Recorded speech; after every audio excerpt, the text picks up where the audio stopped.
So Keefe D just got hit with another twist in that Tupac situation, and this one might change how the whole thing plays out.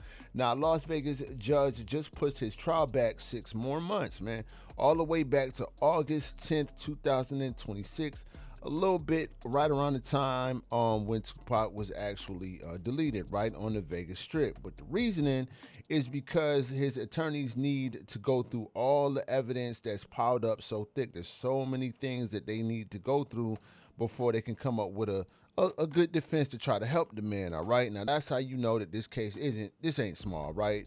They're not just dealing with paperwork, but they're dealing with a lot of decades of tapes and interviews and confessions and contradictions and street politics that just haven't died over the years. Okay, now Keefe D has switched so many attorneys. Now he has a gentleman by the name of Robert Draskovich, I believe.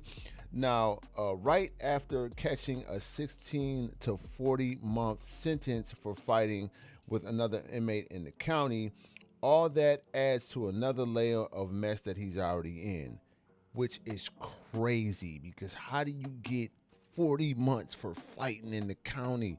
Like, he must have beat that man senseless, or I don't like 40 months for a fight is crazy. But listen, Keefe D has his own mouth has been his enemy, pretty much. The man talked too much, okay? For years, he's been telling different versions of the same exact story. 1 minute, he's in the car when it happened. 1 minute, he's directing traffic when it happened. The next minute, he was just talking crazy to sell books and interviews that he was giving over the internet, right?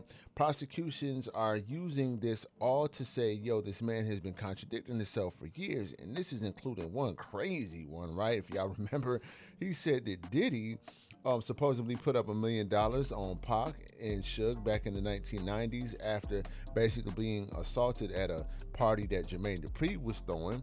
But nothing has really been proven, all right? Diddy has never been charged. And Keefe D has been putting a lot of that energy in the air, just trying to throw people under the bus, okay? Now, a lot of those older street dudes connected to the situation, a lot of them dudes are pushing 50 and 60, 70 years old now. Some honestly aren't scared to talk. Some want to clear their conscience. Some genuinely don't care about the politics of 1996 anymore. And others, well, they just ain't here. The alleged, gunman, Orlando Anderson, a lot of other witnesses, they're gone. They're no longer here. So, and people who might have known the story firsthand, they're no longer here. Okay, so that leaves Keefe D, one of the only last living pieces left of the puzzle, and he just keep contradicting himself and lying. So, once the trial hits, the world will be watching to see, if this 30-year mystery finally gets put to rest. All right, now make sure y'all like this video so that the algorithm keeps this type of content coming your way, and do not forget to subscribe to the Backstage Hype. It's Mr. Lee. I'll catch y'all on the next one. I'm out. Peace.